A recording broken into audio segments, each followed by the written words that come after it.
can do that. Watch this. I know. Oh, yeah, I can do that. I know. Oh, yeah, I can do that. I know. Oh, yeah, I can do that. Watch this. Can everybody float around for us? That was really cool, Chris.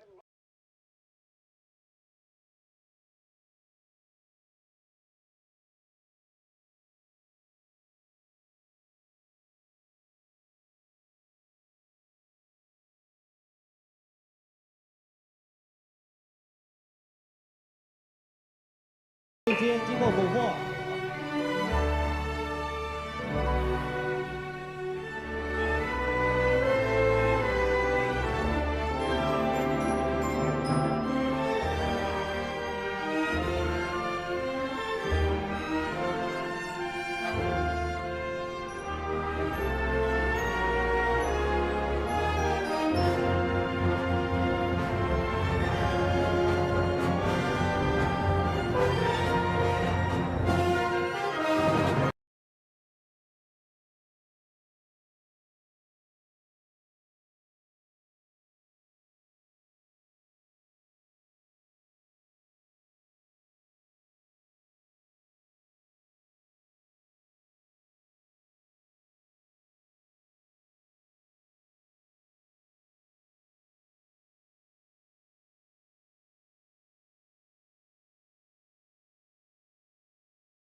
Swallow our toothpaste. Swallow our toothpaste. We just get rid of the toothpaste in a small cup like this.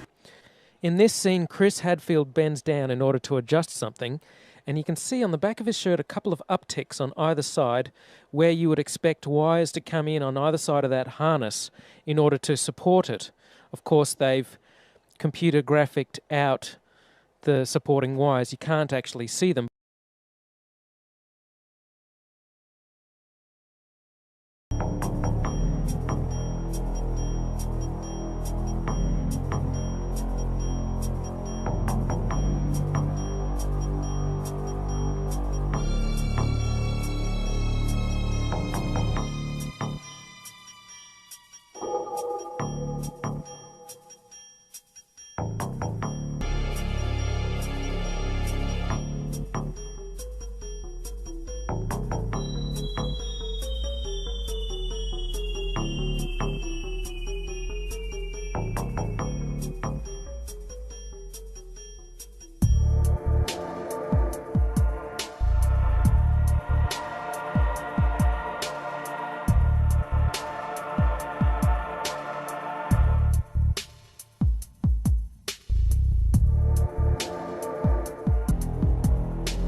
My research of the last year has led me to the conclusion that not even low Earth orbit is possible, that the International Space Station is a hoax, and all manned space travel is fake.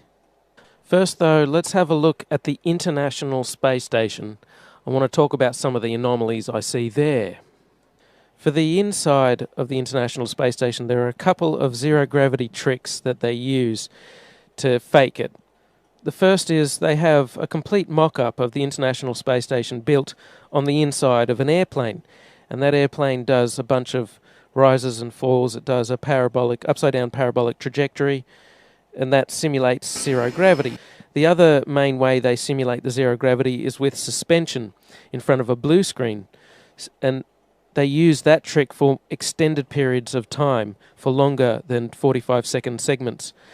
But they can't move around as much. They can't do the acrobatic flips and rolls in the extended mode.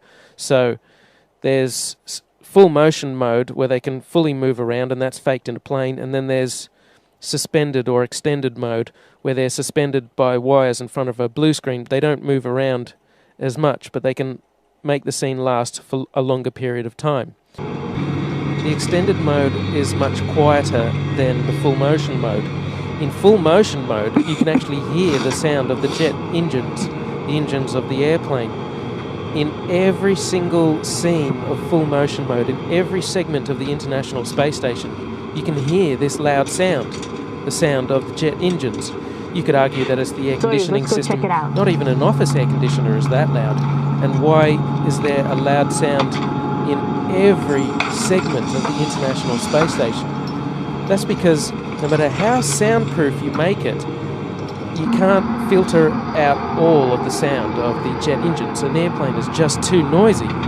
If you have a look at this scene here, you can see that when the microphone's in the middle, pointing towards the guy in the middle, you can't hear the sound of jet engines as much, but when the microphone goes to the guy on the side, you can hear the sound of jet engines a bit more. So you can't truly soundproof the inside of the airplane where they fake full motion mode. You can see in this scene from the recent National Geographic documentary Live from Space, Koichi Wakata is looking at the window there. This is full motion mode, and you can tell because of the sound of jet engines.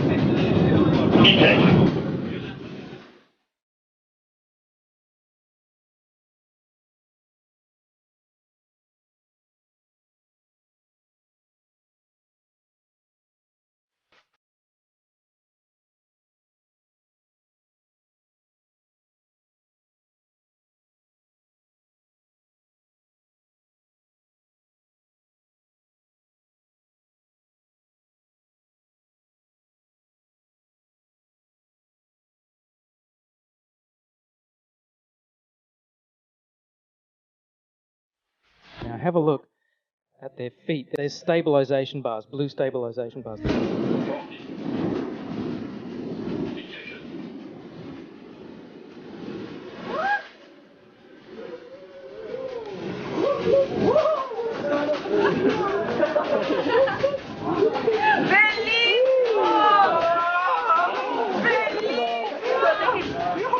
To balance the rotation. As he moves away from there, he moves forward. And once again, he hangs on to the bar on the side with his left hand to stabilize himself.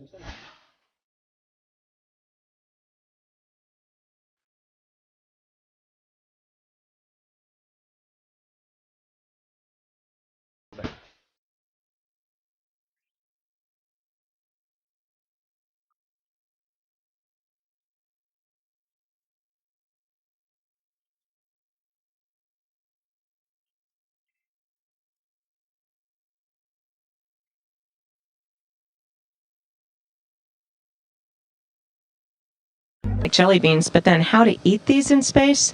This is truly challenging because as soon as I open this bag, all of these are going to want to come out. And so I'm going to have just a couple come out.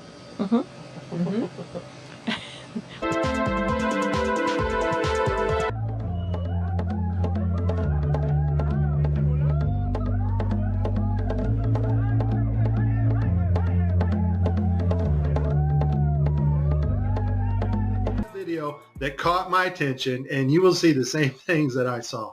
Let's watch. We have to introduce the concept of free fall.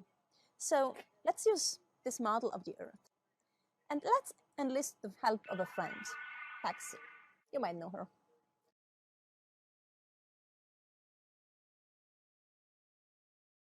So what is significant about this video is, number one, it was live to school children. Number two, we have this stuffed animal that is transitioning in on another video channel. And the actor is able to reach up and grab this doll in real 3D space and manipulate this doll with their hands.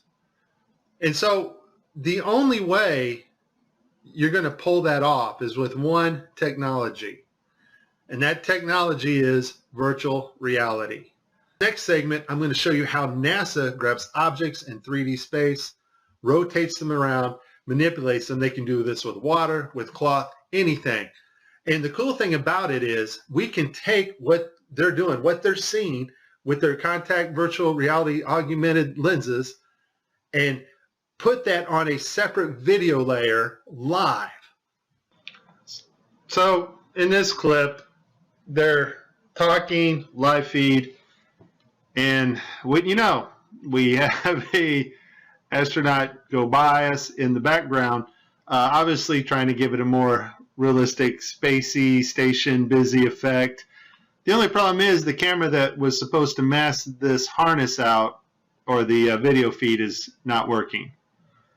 And so we see the guy come flying along in a harness on his wires.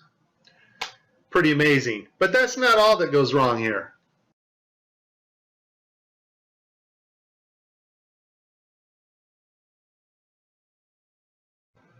Okay, so you see to the right, this guy's flipping this hat. This hat's actually on another video channel in 3D space. It's virtual reality. They're wearing augmented contact lenses so that they can interact with these 3D objects. Now, in this scene, the guy on the left in the green shirt, he thinks he sees an object in 3D space that's being broadcast to him. So he grabs it and he puts it off to the side. He's looking straight ahead because he's looking at an object rotating in front of him, but the video channel is down that is supposed to show the viewers what we're supposed to see, and so we don't actually get to see the object that he is seeing. And I would just sum this up as a very terrible, bad, horrible day for NASA doing live feeds.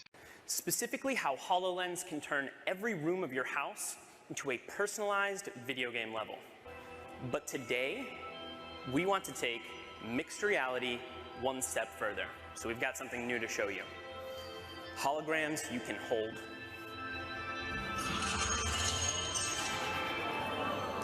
This holographic gauntlet is the weapon that Dan will be using while playing Project X-Ray.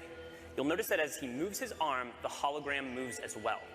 This is a wearable hologram. And when you combine technology like this with the environment understanding of HoloLens, you can do some pretty spectacular things.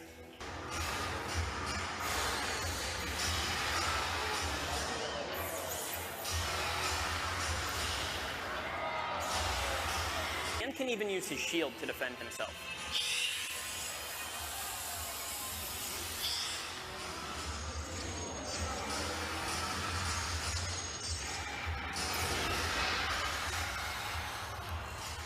Nicely done. Looks like that's all of them.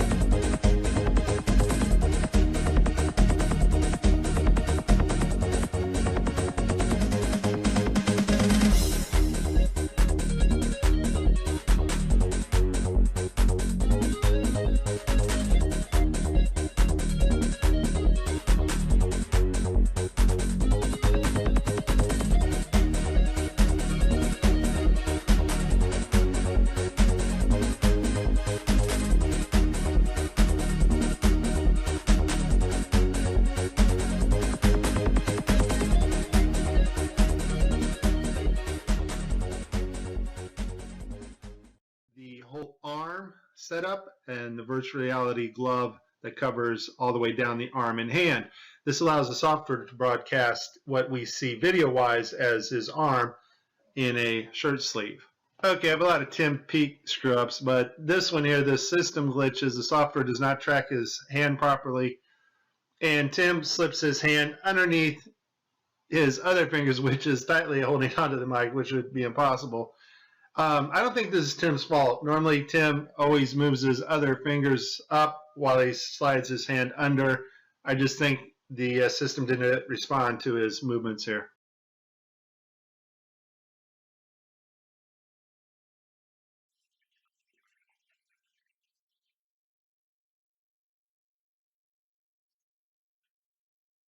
Yeah, people come out and they've run out of anecdotes, you know, and they just start making stuff up. Yeah. Like that Neil Armstrong guy. Have you seen him on the talk shows? Neil Armstrong, you mean the first man to walk on the moon? Talk about a fish story. Man, and they're buying it. Oh, yeah.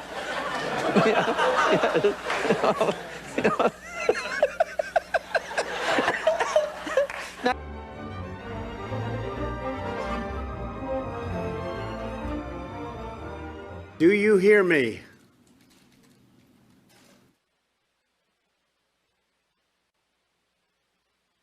Yes, sir. We have you loud and clear.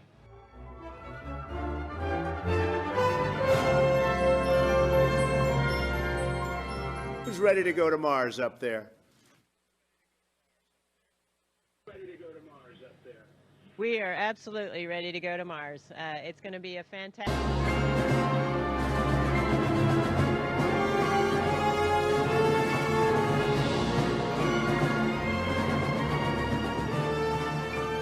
Amazing. What an amazing cheat. Amazing. What an amazing cheat. Amazing. What an amazing cheat. So why didn't I flinch? Because the laws of science differ fundamentally from those of...